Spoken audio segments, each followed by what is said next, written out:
Y quería haceros una pequeña reflexión. En la imagen, que esta es muy chula, la de amarillo y azul, pero en la imagen original del cartel habéis puesto una lámpara halógena. Las lámparas halógenas ya no se venden, son LED. Ahora son LED las que se venden, ¿no? Entonces, de paso, haciendo ese juego, he cambiado también el título. Y donde decía el modelo de ocupación y empleo de la perspectiva del ámbito social, he preferido llamarlo el modelo social en ocupación y empleo. ¿Por qué? Porque estamos hablando de qué puede hacer el ámbito social para la ocupación y el empleo de las personas. Entonces, en primer lugar, ¿qué es lo social? Pues lo social, básicamente antes era el lugar de las personas perdidas, ahora es todo aquello que podemos hacer para proveer de derechos y oportunidades en las distintas áreas, ámbitos de la vida de la persona, salud, educación, formación, empleo, vivienda, deporte, ahí donde esos ámbitos no llegan. Es decir, ahí donde se produce un gap, un hueco, y la persona tiene determinadas necesidades que llamamos vulnerabilidad o que llamamos desventaja. Entonces, cuando a alguien le toca ayudar eso, normalmente se le envía a servicios sociales, porque a veces esas áreas no tienen los recursos suficientes, o, por ejemplo, vivienda, pues facilita viviendas, pero no facilita apoyos para que las personas se emancipen, ¿verdad? Entonces, los apoyos los tiene que proveer servicios sociales.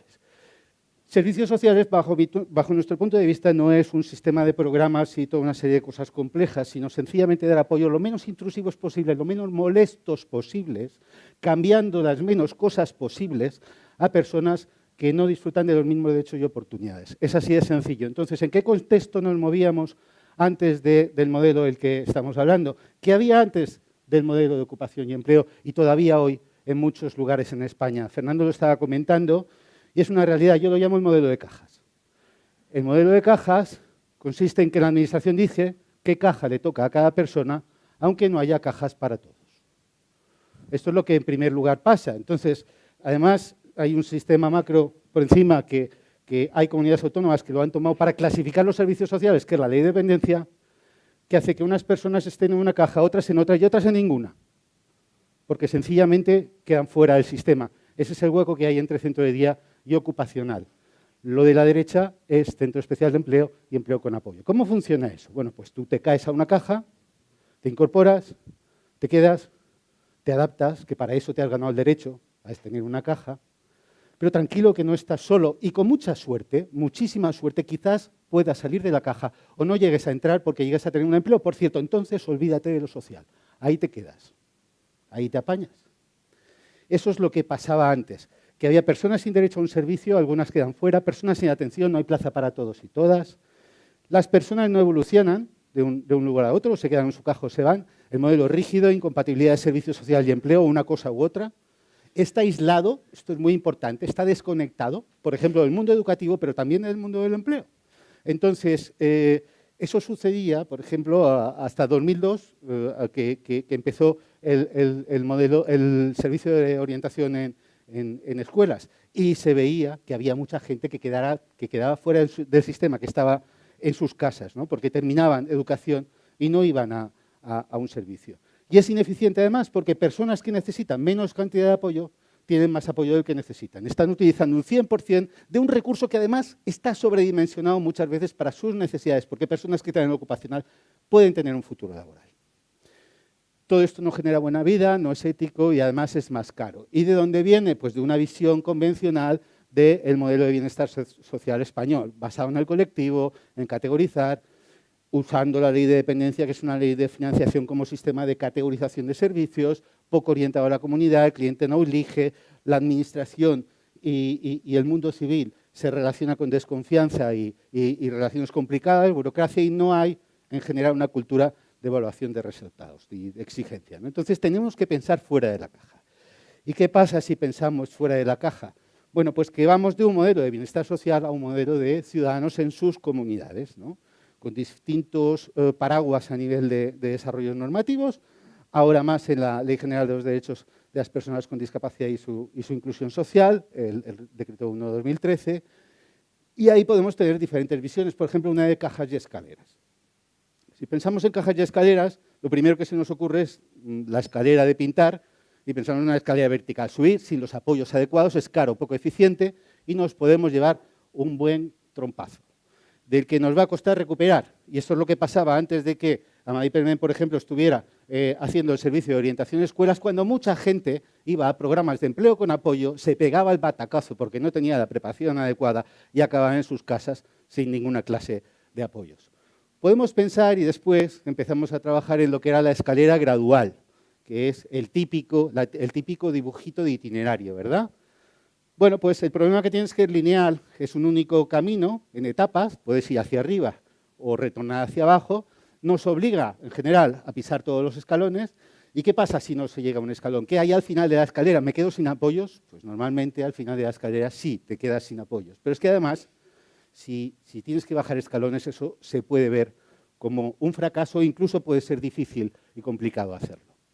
Si en vez de escaleras hablamos de redes, entonces es verdad, vivimos en un mundo de cajas, pero si están conectados y las cajas tienen recursos, pues se pueden generar sinergias. Entonces, lo primero que nos tenemos que preguntar es ¿para qué queremos cajas? En segundo lugar, ¿qué han de contener? Y luego, ¿cómo ponerlas a disposición de las personas? Hay varios ejemplos aquí de cajas en redes.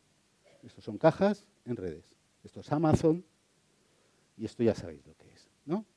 En redes en y para la comunidad, que conectan a personas que se acompañan y se apoyan.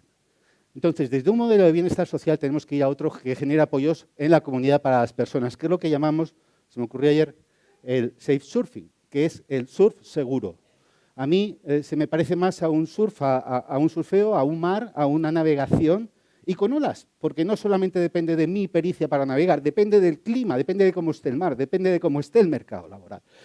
De eso dependerá, del entorno y de mi situación, las necesidades que voy a tener. Por tanto, necesito vivir con seguridad ese camino. Y para vivir con seguridad ese camino no tenemos que hablar de escalera, tenemos que hablar de una red que de alguna forma nos salvaguarde y nos acompañe, nos permita hacer un tránsito hacia nuestro mayor nivel de autonomía, desarrollo y posibilidades que podamos, con las mayores cotas de elección que tengamos y utilizando los recursos de la forma más eficiente que podamos.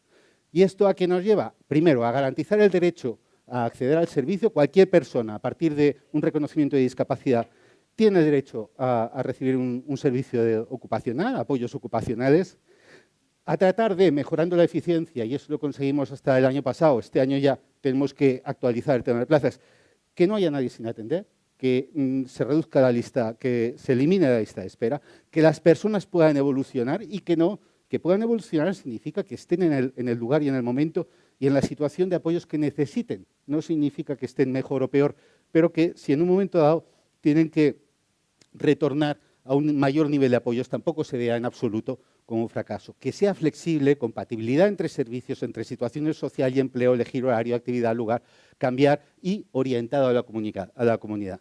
Que esté conectado, es decir, que haya continuidad de apoyos de educación, adaptable al entorno formativo laboral y que sea eficiente, que se ajusten los costes a los apoyos que recibe la persona. ¿Qué hemos hecho para implantar todo esto? Bueno, pues cuando llegamos hace 4 años hicimos un lienzo, hicimos un canvas para revisar la propuesta de valor y hablamos ahí de flexibilidad y estas cuestiones.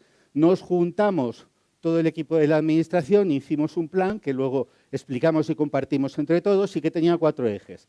Queremos una administración centrada en la persona, es decir, ideas que multipliquen valor para conseguir resultados, alineando lo político y con lo técnico, y esto era muy importante, esto es una obsesión que he tenido desde el primer momento porque siempre ha sido un problema en la administración, eficiente, es decir, mejorando la agilidad al máximo y conectada, es decir, compartir agenda con el entorno. Entonces, como teníamos que compartir agenda, lo siguiente que hicimos fue escuchar al sector y planificar juntos. Hicimos un pacto sectorial de 10 medidas y 40 compromisos, ¿no? Entonces, no lo vamos a explicar, pero a partir de ahí definimos un poco qué normativa nos tenía que ayudar a sostener este modelo. Definimos una cartera de servicios, una normativa de funcionamiento, acreditación y autorización. Ya están en marcha la mayor parte de conciertos sociales. Hay un nuevo sistema de gestión de acceso en la lista de espera. Y con esa normativa queríamos generar valor, flexibilidad, simplicidad y exigencia. Para generar valor definimos un manual de estilo, que es lo que llamamos el modelo de atención, sobre el que se va a hacer el seguimiento a cualquier servicio, que habla de una serie de principios y unos criterios a evaluar. Queríamos una cartera de servicios flexibles. El ejemplo es el servicio ocupacional, que permite diferentes situaciones, diferentes grados de ocupación, donde la persona es protagonista en la toma de decisiones, etcétera, adaptable a la situación de cada persona y el mercado laboral. Queríamos un lenguaje simple a la hora de hablar técnicamente de las prestaciones que tenía que tener cada servicio, y en ese sentido los conciertos todos se basan en un mismo sistema de prestaciones, un lenguaje común.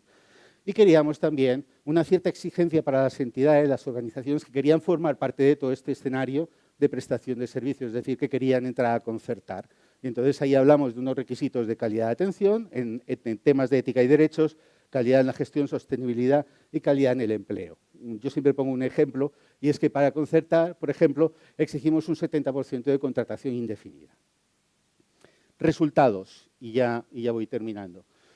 Bueno, pues 4 cifras sí me gustaría dar. Hemos incrementado en este tiempo un 48% de las plazas, pero lo importante es que atendemos, gracias a este nuevo modelo, a casi un 150% más de personas. Hemos pasado de 1.800 a 4.000 personas.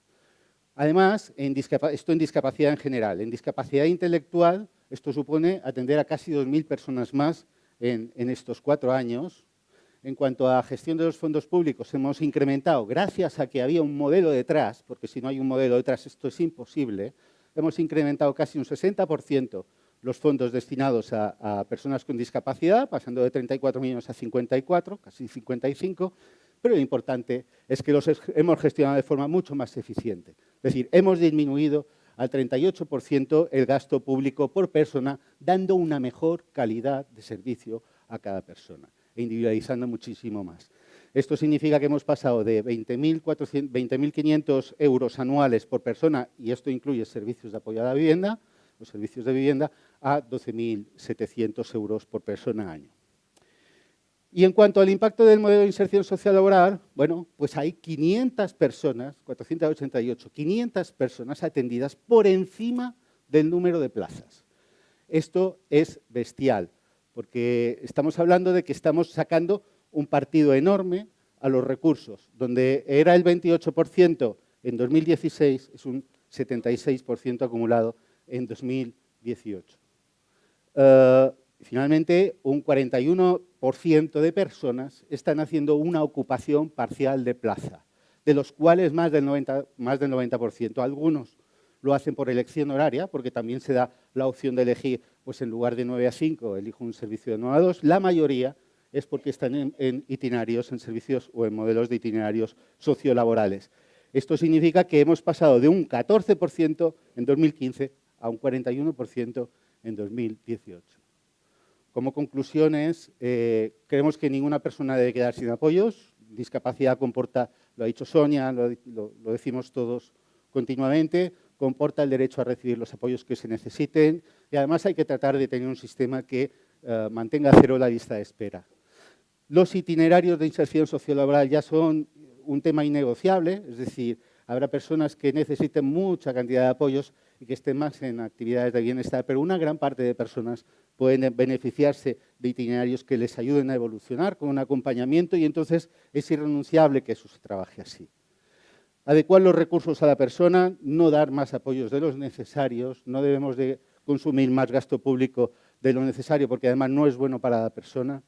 Trabajar en comunidad y con la comunidad y para la comunidad y en redes, conectarse y usar los recursos, redes y alianzas con la ciudadanía, desarrollar normas que generen valor, es decir, que haya detrás un modelo y luego la normativa, simplificar, agilizar, flexibilizar, acceso y lista de espera ágil y transparente, compatibilidad, servicio social, empleo, poder elegir y cambiar, alinear discursos técnico y político, me parece muy importante a nivel de cualquier administración pública, y estoy francamente orgulloso del equipo que tenemos de profesionales en el área de discapacidad en este sentido, y conseguir una corresponsabilidad efectiva y colaborativa, ya no solamente corresponsabilidad en términos abstractos, ¿no?, entre la administración y el tercer sector, con compromisos mutuos claros, medibles, espacios de colaboración y coordinación y canales de diálogo permanente.